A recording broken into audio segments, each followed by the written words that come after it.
नमस्कार छात्रों। आइए क्लास 12th का हिस्ट्री का क्वेश्चन पेपर लेकर आए हुए हैं और ये आप लोगों के लिए बहुत ही इंपॉर्टेंट क्वेश्चन पेपर है। ये सभी क्वेश्चन जो है ऑब्जेक्टिव क्वेश्चन पेपर है। जो भी छात्र 2026 में एग्जाम देने वाले हैं, जो फरवरी में एग्जाम होने वाली है, उसके लिए ये सभी क्वेश्चन बहुत ही इंपॉर्टेंट है।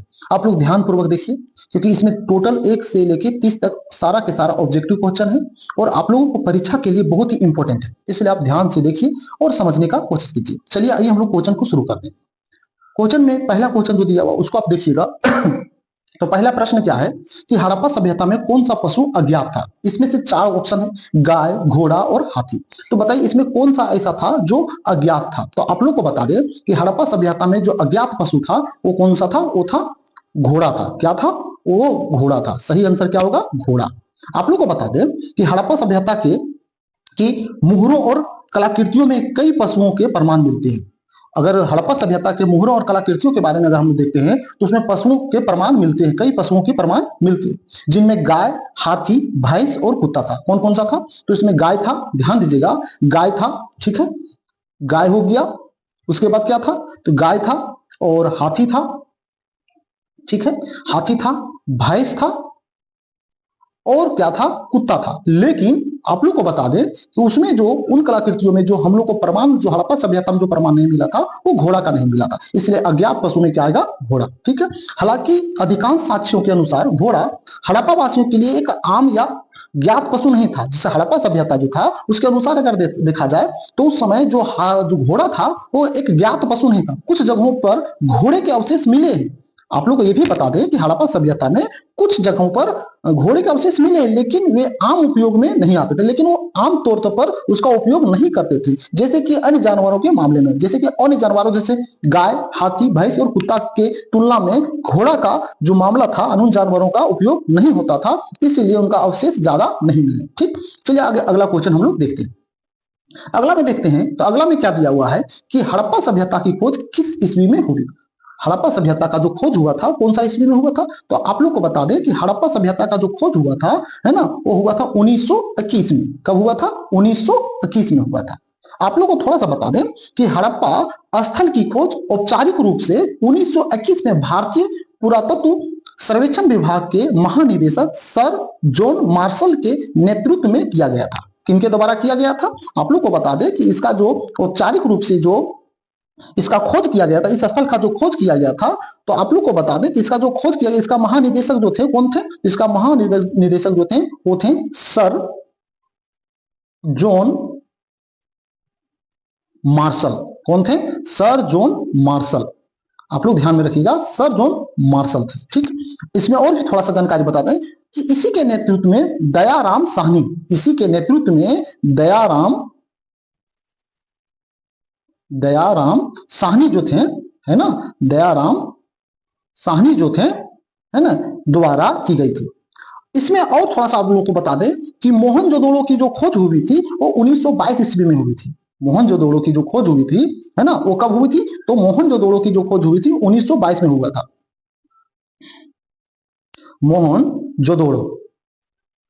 मोहनजोदड़ो का जो खोज किया गया था, ध्यान दीजिएगा, इसका जो खोज हुआ था कब हुआ था? 1922 में हुआ था। ठीक है, और इसका कौन किया था? तो इसका जो खोज किया था वो आप लोग को बता देते हैं। इसका जो खोज किया था, खोज किए थे, उनका नाम था आर.डी. बनर्जी। क्या नाम था? आर.डी. बनर्जी। क्या नाम था? आर.डी. बनर्जी था। ठीक है, तो ये आप लोग को समझ में आ गया होगा। चलिए अब हम लोग नेक्स्ट क्वेश्चन को देखते हैं। अब तीसरा प्रश्न जो है वो उसमें क्या लिखा हुआ है कि सिंधु सभ्यता में घर किससे बनाए जाते थे। सिंधु सभ्यता जो था उसमें घर क्या चीज से बना हुआ रहता था? ईंट से, बांस से, पत्थर से या लकड़ी से। तो आप लोग को बता दें कि सिंधु सभ्यता के समय में जो घर बनाया जाता था वो पक्के मकान के रूप में बनाया जाता था। और वो किससे बनाया जाता था? ईंट से बनाए जाते थे। इसका एक प्रमाण, इसका साक्ष्य मिला हुआ। सिंधु सभ्यता यानी सिंधु घाटी सभ्यता की एक प्रमुख विशेषता इसका उन्नत नगर नियोजन था। उन्नत का मतलब एक विकसित नगर नियोजन था। यहाँ के घर मुख्य रूप से पक्की और जली हुई ईंटों से बनाए जाते थे। और इसमें जो घर बनाया जाता था वो आप लोग को बता दें कि जो घर बनाया जाता था, मकान जो बनाया जाता था, वो पक्की और जली हुई ईंटों से बनाए जाते। ईंटों का एक निश्चित अनुपात होता था। और ध्यान दीजिएगा, सिंधु सभ्यता के समय में जो घर बनाया जाता, उनके ईंटों का जो साइज होता था वो होता था 1:2:4। 1:2:4 के रूप में उस समय ईंटों का अनुपात होता था, जो पूरे क्षेत्र में मानकीकरण को दर्शाता है। चलिए नेक्स्ट क्वेश्चन अब हम लोग देखते हैं। अगला प्रश्न हम लोग देखेंगे। तो अगला में चौथा नंबर में क्या लिया कि मौर्य काल में किस लिपि का सर्वाधिक प्रयोग हुआ। मौर्य काल में कौन सा ऐसा लिपि था जिसका सर्वाधिक प्रयोग हुआ। अब इसमें से दिया हुआ है, अरामाइक दिया हुआ है, खरोष्टी हुआ है, उसका यूनानी है और ब्राह्मी है। इन चार में से किस लिपि का सबसे ज्यादा उपयोग होता था और उस समय सबसे ज्यादा प्रयोग होता था। तो आप लोग को बता दें कि उस समय जिस लिपि का सबसे ज्यादा उपयोग होता था वो था ब्राह्मी लिपि का। कौन सा लिपि का? ब्राह्मी लिपि का। यानी मौर्य काल में जिस लिपि का सर्वाधिक उपयोग हुआ वो था ब्राह्मी लिपि। ठीक है, आप लोग को थोड़ा बता दें इसमें कि मौर्य साम्राज्य के सम्राट अशोक जो थे, मौर्य साम्राज्य के जो सम्राट थे वो कौन थे? अशोक जो थे, वो अधिकांश अभिलेख जो था प्राकृतिक भाषा में, उनका जितना भी जो अभिलेख मिलता है वो क्या चीज में मिलता है? प्राकृतिक भाषा में मिलता है। और वे मुख्य रूप से ब्राह्मी लिपि में लिखे गए थे। यह लिपि उस समय पूरे भारतीय उपमहाद्वीप में व्यापक रूप से प्रचलित थी। और जिस समय से लिपि जो था लिखा गया था उस समय भारतीय उपमहाद्वीप में बहुत बड़े क्षेत्रों में बहुत बड़ा व्यापक रूप से ये क्या था? प्रचलित था, यानी प्रसिद्ध था। उत्तर और पश्चिम में कुछ शिलालेख खरोष्टी और अरामी लिपि में भी पाए जाते हैं। लेकिन आप लोगों को ये भी बता दें कि उत्तर पश्चिम के कुछ शिलालेख जो था, है ना, उत्तर और पश्चिम में कुछ शिलालेख जो था वो कौन कौन सा भाषा में था? खरोष्टी लिपि में था और अरामी लिपि में भी था, ये भी ध्यान में। लेकिन मौर्य काल में जो सर्वाधिक जो जिस लिपि का उपयोग हुआ था वो कौन सा लिपि का उपयोग हुआ था? वो हुआ था ब्राह्मी लिपि का हुआ था। चलिए ठीक है, अगला प्रश्न आते हैं। अगला प्रश्न में दिया हुआ है 5 नंबर, अगर देखिएगा तो 5वां में क्या दिया हुआ है कि अष्टाध्याय की रचना किसने की? अष्टाध्याय की रचना किसने की? अब इसमें दिया हुआ है पतंजलि, सुद्रत, उसके बाद क्या दिया हुआ है? पाणिनि और कालिदास। तो देखिएगा इसमें जो सही आंसर जो होगा इसका कौन सा होगा? तो इसका सही आंसर जो है पाणिनि है। क्या है? पाणिनि। अष्टाध्याय की रचना जो किया था वो पाणिनि साहब ने किए थे। यानी अष्टाध्याय संस्कृत व्याकरण का एक अत्यंत प्राचीन और मौलिक ग्रंथ है। आप लोग को बता दें कि जो अष्टाध्याय जो है वो संस्कृत व्याकरण का एक अत्यंत प्राचीन और मौलिक ग्रंथ है। अष्टाध्याय का एक तरह का ग्रंथ है, ये बात को ध्यान में रखिएगा। क्या है? एक तरह का ग्रंथ है, वो भी प्राचीन और मौलिक ग्रंथ है, जिसकी रचना प्रसिद्ध संस्कृत विद्वान महर्षि पाणिनि ने किए थे। और इसकी रचना जो किए थे उनका नाम क्या था? महर्षि पाणिनि। इसलिए हम ये बोल सकते हैं कि अष्टाध्याय की रचना पाणिनि ने किए थे, महर्षि पाणिनि ने किए थे। चलिए ठीक है, अगला में आ जाते हैं। छठा नंबर प्रश्न देखिएगा। तो छठा नंबर प्रश्न में क्या लिखा हुआ है कि मौर्य साम्राज्य का प्रथम शासक कौन थे? बताइए, मौर्य साम्राज्य था उनका प्रथम शासक कौन थे? बिंदुसार, उसके बाद लिखा भरत, चंद्रगुप्त मौर्य, अशोक। इन चारों में से कौन सा होगा? तो हम आप लोग को बता दें कि मौर्य साम्राज्य का जो प्रथम शासक जो थे वो थे चंद्रगुप्त मौर्य। कौन थे? चंद्रगुप्त मौर्य थे। ठीक, आप लोग को इसके बारे में थोड़ा जानकारी दे दे कि मौर्य साम्राज्य की स्थापना का श्रेय चंद्रगुप्त मौर्य और उनकी मंत्री चाणक्य को जाता है। आप लोग सभी चाणक्य के बारे में जानते होंगे, है ना। हम लोग ये भी जानते हैं चाणक्य नीति, तो चाणक्य के बारे में हम लोग जानते। तो उनकी जो मौर्य साम्राज्य का जो शासक थे और इसकी स्थापना जो हुआ था, मौर्य साम्राज्य का जो स्थापना हुआ था वो किनके नेतृत्व में हुआ था? तो जो हुआ था वो हुआ था चंद्रगुप्त मौर्य के द्वारा। और उस समय उनके मंत्री कौन थे? चाणक्य थे। आप लोग को यह भी बता दें कि चंद्रगुप्त मौर्य ने नंद वंश के अंतिम शासक, ध्यान दीजिएगा कि चंद्रगुप्त मौर्य जो थे नंद वंश के जो अंतिम शासक जो थे धनानंद को हराकर 321 ईसा पूर्व में इस विशाल साम्राज्य की नींव रखी थी। आप लोग को बताइए भी देते हैं कि चंद्रगुप्त मौर्य जो थे वो नंद वंश जो है, क्या? नंद वंश। ध्यान दीजिएगा, नंद वंश के जो अंतिम शासक थे, अंतिम शासक नंद वंश का अंतिम शासक कौन थे? तो नंद वंश के जो अंतिम शासक थे उनका नाम था धनानंद। उनका नाम क्या था? धनानंद। तो धनानंद को हराए थे। कौन हराए थे? चंद्रगुप्त मौर्य हराए थे। कब हराए थे ये भी बता दे। उनको जो हराए थे वो हराए थे 321 ईसा पूर्व में हराए थे। 321 ईसा पूर्व में हराए थे और इस विशाल साम्राज्य की नींव रखे। आगे अब हम लोग देखते हैं कलिंग युद्ध कब हुआ था। कलिंग का जो युद्ध हुआ था वो कब हुआ था बताइए। तो हम आप लोग को बता दें कि कलिंग का जो युद्ध हुआ था वो कब हुआ था। 261 ईसा पूर्व, 250 ईसा पूर्व, 247 ईसा पूर्व, 236 ईसा पूर्व। तो इसका सही आंसर जो है, तो कलिंग का जो युद्ध हुआ था वो हुआ था 261 ईसा पूर्व में हुआ था। अब हम इसके बारे में जानेंगे कि कलिंग का जो युद्ध हुआ था वो किसके किसके बीच में हुआ। तो कलिंग का जो युद्ध हुआ था मौर्य सम्राट अशोक और कलिंग राजा के राज्य के बीच लड़ा गया था। ये जो लड़ाई हुआ था वो अशोक यानी सम्राट अशोक और कलिंग राज्य के बीच लड़ा गया था। और अशोक के 13वें शिलालेख के अनुसार यह युद्ध उसके राज्याभिषेक के 8 वर्ष बाद लगभग 261 ईसा पूर्व में हुआ था। आप लोग को बता दें कि ये जो लड़ाई हुआ था ये सम्राट अशोक और कलिंग राज्य के बीच हुआ था, ठीक है। लेकिन ये लड़ाई जो हुआ था अशोक के 13वें शिलालेख के अनुसार, अशोक के द्वारा जो 13वें शिलालेख था उनके अनुसार आप ये जान सकते हैं कि युद्ध उसके जो युद्ध हुआ था उसके राज्याभिषेक के 8 वर्ष के बाद हुआ था। यानी उसका जब राज्याभिषेक हुआ तो उसके बाद 8 साल के बाद हुआ था। और कब हुआ था 261 ईसा पूर्व में हुआ था, ठीक। चलिए अगला प्रश्न देखते हैं। अगला प्रश्न में दिया हुआ है कि रामायण के मूल रचयिता कौन थे। रामायण का मूल रचयिता कौन, तुलसीदास, वेदव्यास, वाल्मीकि या कालिदास। तो हम आप लोग को बता दें कि रामायण की जो मूल रचयिता है यानी मौलिक रचनाकार अगर बोला जाए तो कौन है, तो इनका मौलिक रचना या मूल रचयिता जो है वो है वाल्मीकि। कौन है, वाल्मीकि। आप लोग को थोड़ा सा बता दें कि रामायण एक महाकाव्य के मूल और मौलिक रचनाकार महर्षि वाल्मीकि। उन्हें आदि कवि भी कहा जाता है। ध्यान दीजिएगा, वाल्मीकि को ध्यान दीजिएगा, ठीक है, कि वाल्मीकि को क्या बोला जाता है, वाल्मीकि को आदि कवि बोला जाता है। ये भी ध्यान में रखिएगा, आदि कवि।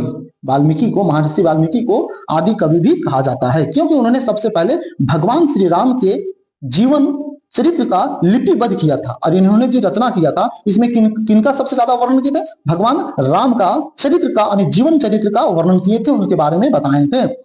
ठीक है, चलिए आगे हम लोग आ जाते हैं। प्रश्न नंबर 9 देखिए। प्रश्न नंबर 9 में क्या है कि महाभारत का युद्ध कितने दिनों तक चला। महाभारत का जो युद्ध हुआ था वो कितना दिन चला था। तो महाभारत का युद्ध जो हुआ था वो टोटल जो चला था वो 18 दिन चला था। कितना दिन चला था, 18 दिन चला था। इस बात को ध्यान में रखिएगा। आप लोग को और बता दें इसमें कि महाभारत का प्रसिद्ध युद्ध कुरुक्षेत्र के मैदान में लड़ा गया था। हम लोग सभी को जानते हैं कि महाभारत का जो युद्ध हुआ था वो जो हुआ था वो कहां हुआ था, कुरुक्षेत्र में हुआ था। कुरुक्षेत्र के मैदान में। और किनके किनके बीच में हुआ था, तो पांडवों और कौरवों के बीच में ये युद्ध हुआ था। पांडवों और कौरवों के बीच में ये युद्ध हुआ था। और ये युद्ध जो चला था 18 दिनों तक चला था। ये भी आप लोग ध्यान में रखिएगा। भीष्म युद्ध में हुआ था, ये भी ध्यान में रखिएगा। ये युद्ध जो था एक भीष्म युद्ध था। चलिए अगला आ जाते हैं, 10 नंबर देखते हैं। तो 10 नंबर में देखिएगा तो लिखा हुआ जातक कथाएं किसके पूर्व जन्म की कथाएं हैं। जातक कथाएं जो है किनके पूर्व जन्म की कथाएं के बारे में बोलता है। बुद्ध के, महावीर, या तो कृष्ण, या उपयुक्त में सभी। ऐसा प्रश्न दिया हुआ है। तो आप लोग को बता दें कि जो जातक कथा के बारे में अगर हम लोग देखते हैं तो इसका जो पूर्व जन्म की जो कथा बोला गया है ये बताया गया है बुद्ध के ऊपर में, है ना, इनका बुद्ध की। अब इसके बारे में थोड़ा ये भी जान ले कि जातक कथाएं बौद्ध साहित्य का एक महत्वपूर्ण हिस्सा, ये जो है बौद्ध साहित्य का एक महत्वपूर्ण हिस्सा है। ये भी ध्यान में रखिएगा कि बौद्ध साहित्य का एक महत्वपूर्ण हिस्सा है।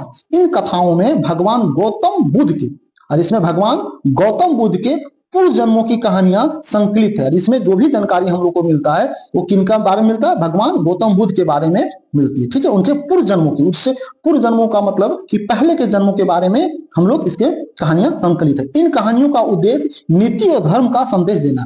और इसका अगर बोला जाए इसका मुख्य उद्देश्य क्या है, तो उद्देश्य जो है, ध्यान दीजिएगा, इसका जो उद्देश्य है, इसका उद्देश्य क्या है, तो इसका उद्देश्य जो है वो है नीति, क्या है, नीति और धर्म।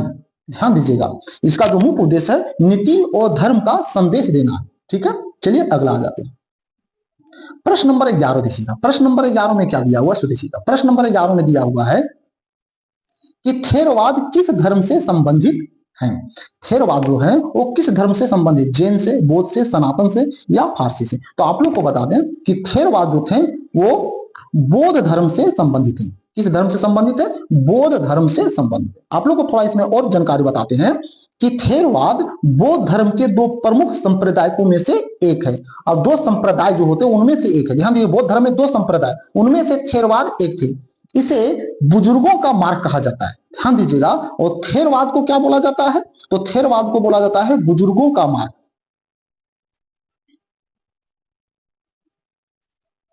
बुजुर्गों का मार्ग बोला जाता है। ध्यान में इस बात को रखिएगा, बुजुर्गों का मार्ग बोला जाता है। और यह बुद्ध के मूल उपदेशों का पालन करता है। ध्यान में इस बात को रखिएगा कि ये जो है थेरवाद जो है बुद्ध के मूल उपदेशों का पालन करता है। ठीक है, चलिए अब हम लोग नेक्स्ट प्रश्न देखते हैं। नेक्स्ट प्रश्न में क्या 12, ठीक है 12 नेक्स्ट प्रश्न दिया हुआ है। चलिए अब इसमें दिया हुआ है 12 नंबर में लिखा हुआ है, रिहला ग्रंथ के लेखक कौन थे? इब्न बतूता, इब्न सीना, इब्न जुबैर और नसीरुद्दीन। तो इसमें जो है इसका सही आंसर जो होगा वो कौन सा होगा? इसका सही आंसर जो होगा वो होगा फर्स्ट होगा इब्न बतूत। इब्न बतूत जो थे वो रिहला ग्रंथ के लेखक थे। ठीक है, चलिए इसके बारे में हम लोग थोड़ा सा जान लेते हैं। तो आप लोग को बता दें रिहला जो था 14वीं शताब्दी के प्रसिद्ध मोरक्कन आत्री इब्न बतूता द्वारा लिखा गया एक विस्तृत यात्रा वृतांत है। इस ग्रंथ से मध्यकालीन भारत के समाज, संस्कृति और राजनीतिक स्थिति के बारे में महत्वपूर्ण जानकारी मिलती है। इस बात को ध्यान में रखिएगा, ध्यान दीजिएगा। रिहला जो कब का प्रसिद्ध है? तो ये आप लोग को बता दें कि ये जो था ये था 14वीं शताब्दी। ये कब का? 14वीं शताब्दी के प्रसिद्ध मोरक्कन आत्री इब्न बतूत द्वारा लिखा गया है। ठीक है, अब चलिए अगला प्रश्न आ जाते हैं।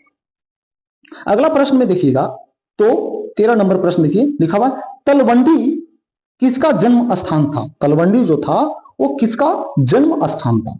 कबीर का, गुरु नानक का, रैदास का या मीरा का? तो बताइए तलवंडी जिनका किनका जन्म स्थान था? तो आप लोग को बता दें तलवंडी जो था वो गुरु नानक साहब का जन्म स्थान था। किनका जन्म स्थान था? गुरु नानक साहब का। ठीक है, आप लोग को इसके बारे में थोड़ा सा और जानकारी दे दें कि सिख धर्म के संस्थापक गुरु नानक देव जी का जन्म 15 अप्रैल 1469 को अविभाजित पंजाब जो वर्तमान में पाकिस्तान के राय भोई की तलवंडी नामक गांव में हुआ था।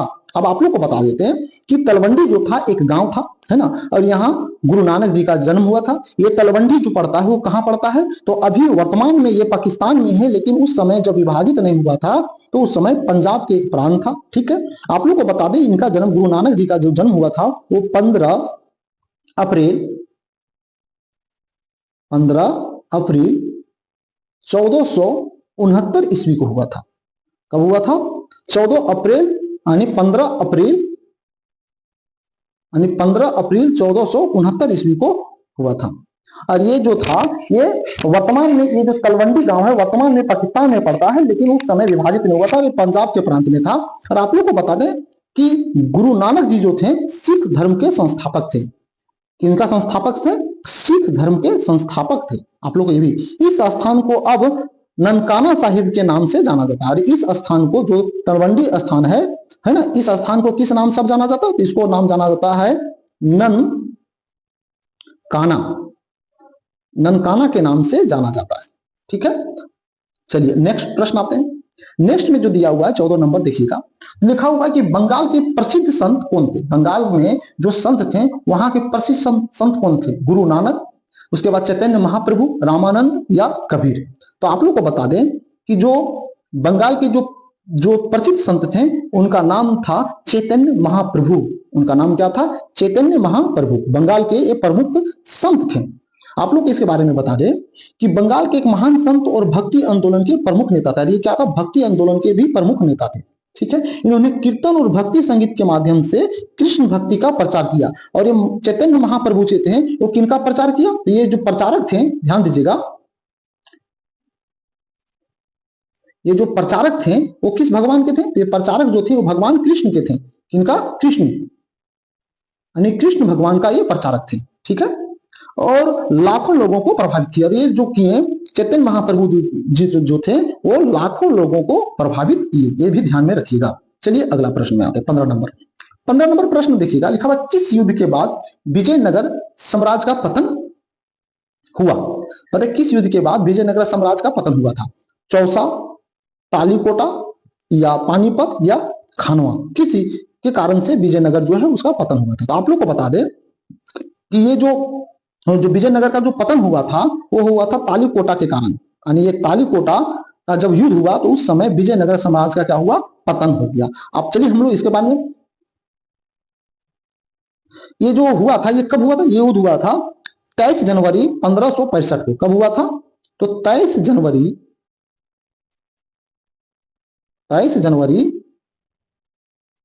1565 को विजयनगर साम्राज्य जो, ध्यान दीजिएगा, विजयनगर साम्राज्य और दक्कन सल्तनतों के संगठन के बीच लड़ा गया था। और ये लड़ाई किसके किसके बीच में हुआ था, ये जो लड़ाई हुआ था विजयनगर साम्राज्य और दक्कन सल्तनत के संगठनों के बीच लड़ा गया था। ये बात को ध्यान में रखिए। इस युद्ध में विजयनगर की हार हुई थी। इस युद्ध में जो हुआ था तालीकोटा के जो युद्ध के समय जो युद्ध हुआ, तालीकोटा में जो युद्ध हुआ, इस युद्ध में क्या हुआ था, विजयनगर की हार हो गया था, जिससे साम्राज्य का पतन शुरू हो गया और वह ध्वस्त हो गया।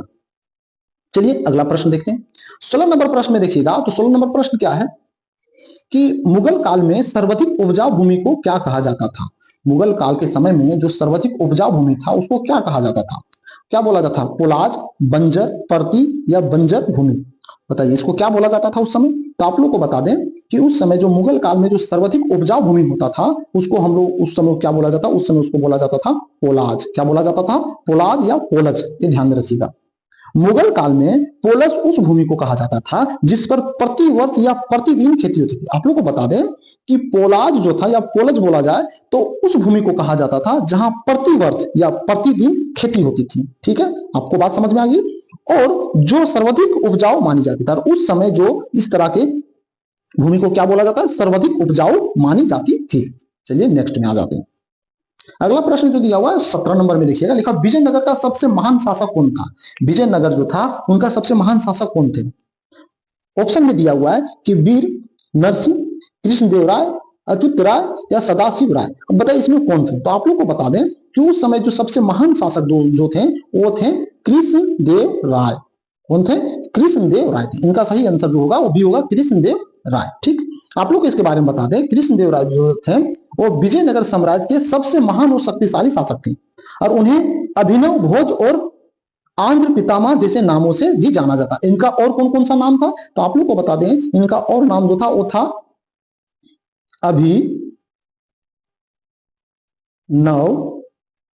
अभिनव भोज, ठीक, और एक और नाम था पितामह, यानी आंध्र पितामह, आंध्र पितामह इनका नाम था। तो आप लोग को बता दें कृष्णदेव राय एक शक्तिशाली शासक थे और उनका दो नाम और था, क्या था, अभिनव भोज और आंध्र पितामह। इन नामों से भी जाना जाता था और वे कला और साहित्य के बड़े संरक्षक थे। और आप लोग को बता दें कि कृष्णदेव राय जो थे वो कला और साहित्य के बहुत बड़े संरक्षक थे।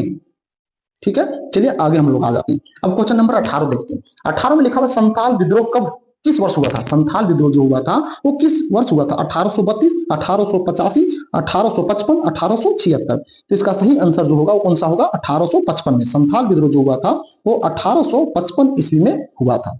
आप लोग को बता दें संथाल विद्रोह ब्रिटिश ईस्ट इंडिया कंपनी और जमींदारी प्रथा के अन्यायपूर्वक शोषण के खिलाफ हुआ था। और आप लोग को बता दें कि संथाल विद्रोह होने का मुख्य कारण क्या था कि जो भारत में जो ब्रिटिश ईस्ट इंडिया कंपनी जो था और जमींदारी प्रथा जो था और उनके द्वारा जो अन्यायपूर्वक शोषण होता था उसके खिलाफ ये संथाल विद्रोह हुआ था। ठीक है, ये विद्रोह 30 जून, ये विद्रोह कब हुआ था, तो ये विद्रोह जो हुआ था 30 जून है ना, 30 जून 1855 ईस्वी में हुआ था और यह 1857 के विद्रोह से 2 साल पहले हुआ था। और आप लोग को बता दें कि ये जो विद्रोह हुआ था 1857 के विद्रोह से 2 साल पहले हुआ था संथाल विद्रोह। ठीक है, चलिए अब हम लोग नेक्स्ट प्रश्न पर आ जाते हैं।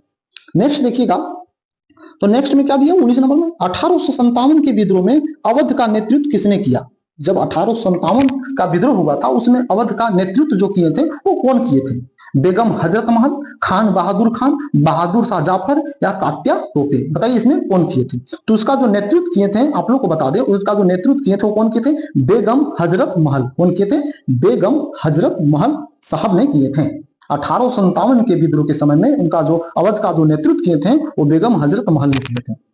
आप लोग को इसके बारे में बता दें कि 1857 के विद्रोह के दौरान बेगम हजरत महल ने अवध अवध मतलब क्या, लखनऊ, ध्यान में रखिएगा, अवध ये लखनऊ, आज के समय में इसको लखनऊ बोलते हैं, में स्वतंत्रता सेनानियों का नेतृत्व किया था। ठीक है, और उसके नेतृत्व में विद्रोहियों ने लखनऊ रेजिडेंसी को घेर लिया था। आप लोग को बता दें कि उसके नेतृत्व में विद्रोहियों ने लखनऊ रेजिडेंसी को क्या किया था, घेर लिए थे। ठीक है, चलिए अब हम लोग नेक्स्ट प्रश्न पर आ जाते हैं।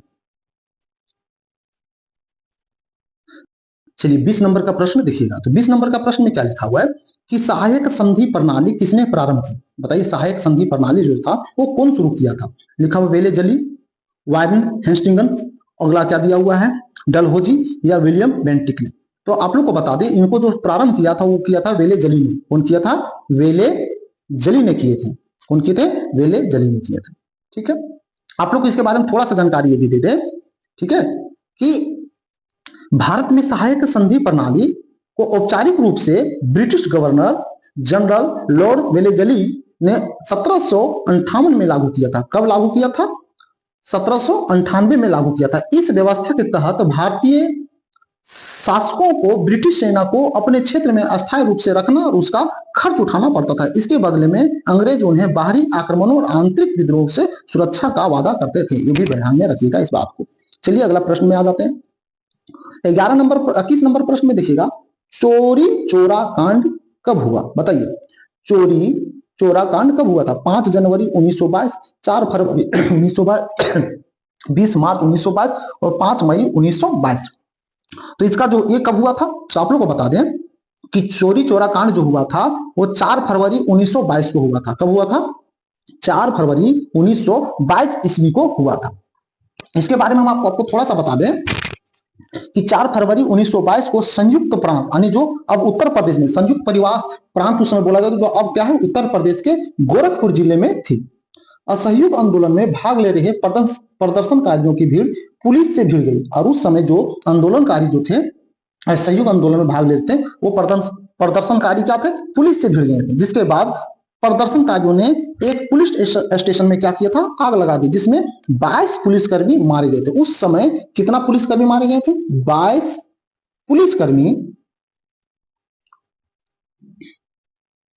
पुलिसकर्मी मारे गए थे। उस समय 22 पुलिसकर्मी मारे। इस हिंसा के कारण महात्मा गांधी ने राष्ट्रीय स्तर पर असहयोग आंदोलन बंद कर दिए। और इसी कारण से महात्मा गांधी जी जो थे वो क्या किए थे, असहयोग आंदोलन को क्या किए, बंद कर दिए, इसी घटना के कारण। ठीक है, चलिए अगला आवाज आते हैं।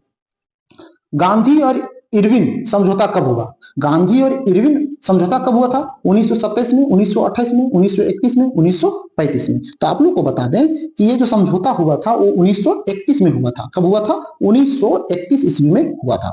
ठीक, इसके बारे में थोड़ा सा हम लोग जान लेते हैं कि गांधी इरविन पैक्ट या दिल्ली पैक्ट 5 मार्च 1931 को महात्मा गांधी और भारत के तत्कालीन वायसराय लॉर्ड इरविन के बीच एक राजनीतिक समझौता था। एक कैसा समझौता था? एक राजनीतिक समझौता था। गांधी ने सविनय अवज्ञा आंदोलन को निलंबित करने और दूसरे गोल में सम्मेलन में भाग लेने पर सहमति व्यक्त की। ये भी बात को ध्यान में रखिएगा। चलिए अगला देखते हैं। आगे अगर हम लोग देखते हैं, स्वतंत्र भारत के प्रथम गवर्नर जनरल कौन थे? लॉर्ड माउंटबेटन, श्री राजगोपालाचारी या रेडक्लिफ या सरदार पटेल? बताइए, स्वतंत्र भारत के प्रथम गवर्नर कौन थे? तो आप लोग को बता दें, जिसमें भारत जब आजाद हुआ तो उसके बाद जो प्रथम गवर्नर जो बने थे, यानी उसी को हम लोग बोल सकते हैं स्वतंत्र भारत के प्रथम गवर्नर जो थे, उनका नाम था सी राजगोपालाचारी। ठीक है, आप लोग इस चीज को समझ गए। आप लोग को बता दें कि उन्होंने जून 1948 से, ठीक है, जून 1948 से 26 जनवरी 1950 तक इस पद पर कार्य किया। और ये गोपालाचार्य जी जो थे वो कब से बने थे? 1948 में। ठीक है, जून 1948। और ये कार्यभार कब तक किए? 1950 तक किए थे। कितना तक रहे? 1950 तक रहे। वह इस पद को संभालने वाले एकमात्र भारतीय राष्ट्रीय व्यक्ति थे। लॉर्ड माउंटबेटन स्वतंत्र भारत के पहले गवर्नर जनरल यानी ब्रिटिश थे। ये भी आप लोग को बता दें कि ये जो लॉर्ड माउंटबेटन थे और स्वतंत्र भारत के पहले गवर्नर जनरल थे। भारत के प्रथम भारतीय गवर्नर, स्वतंत्र भारत के प्रथम भारतीय गवर्नर कौन थे? तो प्रथम जो भारतीय गवर्नर थे उनका नाम क्या था? तो उनका नाम था सी राजगोपालाचारी थे। सी राजगोपालाचारी ये प्रथम भारतीय गवर्नर जनरल थे, भारत के ही उस समय जनरल गवर्नर थे। लेकिन अगर ये प्रश्न पूछा जाए कि स्वतंत्र भारत के प्रथम गवर्नर जनरल कौन थे, तो उसका आंसर होगा लॉर्ड माउंटबेटन। इस बात को ध्यान में रखिएगा। चलिए अगला प्रश्न में आ जाते हैं। 24 नंबर में देखिएगा तो लिखा हुआ भारतीय संविधान में संसदीय प्रणाली किस देश से ली गई है? जो संसदीय प्रणाली लिया गया है वो किस से ली गई है? अमेरिका से, ब्रिटेन से, रूस से या कनाडा से? तो देखिएगा ये जो लिया गया है ये किससे लिया गया है? ये ब्रिटेन से लिया गया है। इसका जो सही आंसर होगा वो क्या होगा? ब्रिटेन। चलिए इसके बारे में थोड़ा हम आप लोग को बता दें। भारत में संसदीय सरकार प्रणाली ब्रिटिश संविधान या यूनाइटेड किंगडम यानी यूके जिसको बोलते हैं, हम लोग क्या बोलते हैं? यू और के, यूके यानी यूनाइटेड किंगडम से अपनाई गई। भारतीय संविधान निर्माता ने यह प्रणाली ऐतिहासिक जुड़ाव और इस व्यवस्था से पूर्व परिचित होने के कारण चुनी। अब बात यह रह गया कि संसदीय प्रणाली को क्यों चुना गया? अगर दूसरे देश से लिया गया तो क्यों चुने थे? काहे उन्हीं का प्रणाली को चुना गया? इसका मुख्य कारण यह था कि वहां की प्रणाली ऐतिहासिक जुड़ाव था और इस व्यवस्था जो था पूर्व से परिचित थे, पहले से ही इससे परिचित थे, इसीलिए इस प्रणाली को चुना गया। चलिए ठीक है, अगला में आ जाते हैं। 25 नंबर देखिए, मूल भारतीय संविधान में कितने अनुच्छेद है? मूल भारतीय संविधान में कितने अनुच्छेद हैं? 390, 392, 395 और एक दिया है 399। तो मूल भारतीय संविधान में जो कुल अनुच्छेदों की जो संख्या है वो है 395। कितनी है? 395 है। ठीक, चलिए इसके बारे में भी थोड़ा हम लोग जान लेते हैं। तो आप लोग को बताते हैं कि भारत के मूल संविधान में जिन्हें 26 जनवरी 1950 को लागू किया गया था। ये जो लागू किया गया था कब लागू किया गया था? तो आप लोग को बता दें ये लागू हुआ था, ये कब हुआ था? 26 जनवरी है ना 1950 ईस्वी को लागू किया गया था। यह प्रस्तावना 22 भागों में, और ये प्रस्तावना कितने भागों में है? तो 22 भागों में प्रस्तावना है और 395 अनुच्छेद और 8 अनुसूचियां थी। टोटल अनुसूचियां कितनी थी? 8 थी। ठीक, बाद में संशोधन के कारण अनुच्छेदों की संख्या बढ़ गई है। और आप लोग को बता दें बाद में इसमें संशोधन हुआ और संशोधन के बाद इसकी जो संख्या है क्या हुआ? बढ़ गया है। इस बात को भी ध्यान में रखिएगा। चलिए अब आ जाते हैं 26 नंबर। 26 नंबर देखिएगा, लिखा निम्न में से कौन विजयनगर आया था? निम्न में ऐसा कौन था जो विजयनगर आया था? लिखा है कार्नियर, इब्न बतूता या लिखा हुआ है निकोलो कांति। इनमें से कोई नहीं। तो बताइए इसमें कौन आए थे? तो आप लोग को बताते हैं इनमें जो आए थे निकोलो कांति आया था। कौन आए थे? निकोलो कांति या कांति। ये देखिए सी, जो सी आप देख रहे हैं यही आए थे।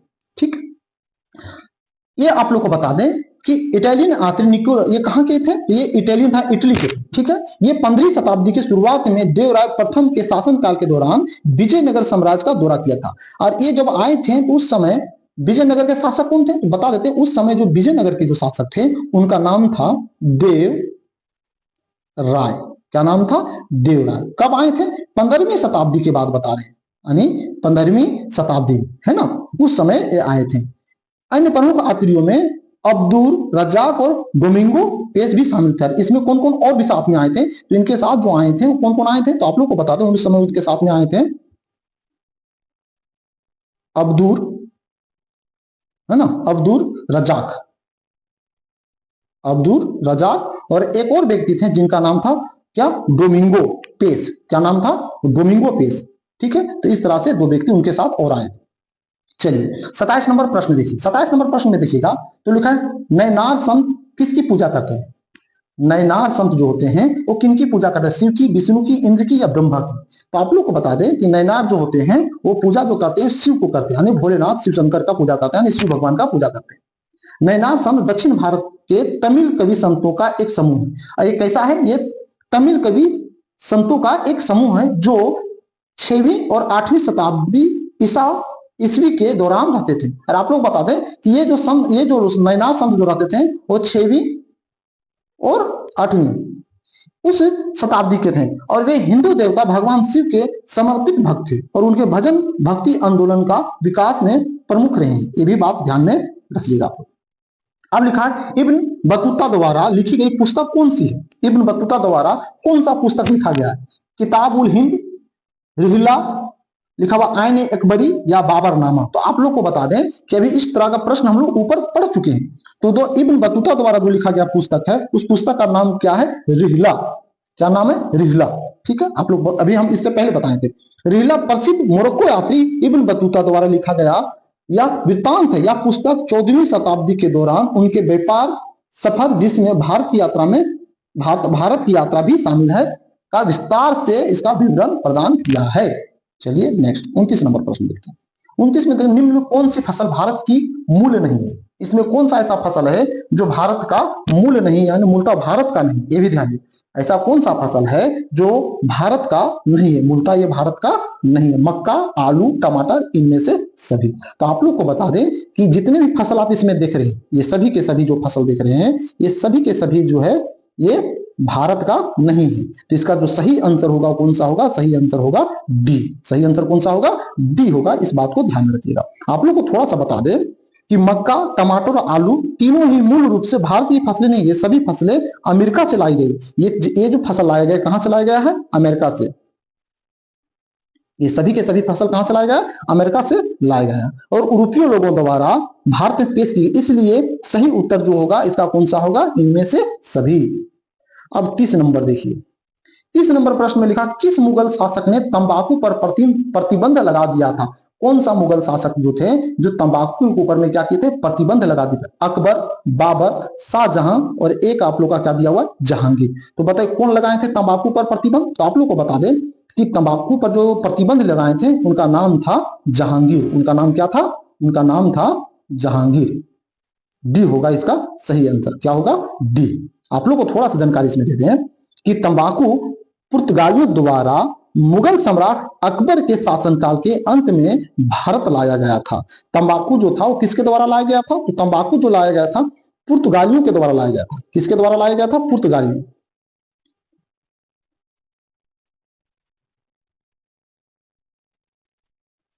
पुर्तगालियों के द्वारा क्या था? तंबाकू लाया गया था। पुर्तगालियों के द्वारा क्या किया गया था? तंबाकू लाया गया था, है ना। और ये कब लाया गया? अकबर के शासनकाल के अंत में लाया गया। जब इसका सेवन बहुत लोकप्रिय हो गया तो अगले सम्राट जहांगीर ने इसके हानिकारक प्रभावों को महसूस करते हुए लगभग 1617 ईस्वी में इस पर प्रतिबंध लगाने का फरमान जारी किया। और ये जो तंबाकू पर जो प्रतिबंध लगाया गया था, कब लगाया गया था? 1617 ईस्वी में इस पर क्या हुआ था? प्रतिबंध लगा दिया गया था। और ये लगाने वाले व्यक्ति कौन थे? जहांगीर थे। ठीक है, क्यों लगाया गया था? इसलिए लगाया इनके हानिकारक प्रभावों को महसूस करते हुए जहांगीर ने इस पर क्या किया था? प्रतिबंध लगा दिया था, है ना। चलिए, इस तरह से आपका 1 से लेकर 30 तक का सभी ऑब्जेक्टिव प्रश्न खत्म होता है। आप लोग को बता दें कि ये सभी के सभी प्रश्न आप जो आगामी जो फरवरी में जो एग्जाम देने वाले हैं उनके लिए बहुत ही इंपॉर्टेंट ये सभी प्रश्न है। आप लोग एक बार अपने से भी इन सभी प्रश्नों को अध्ययन कीजिए।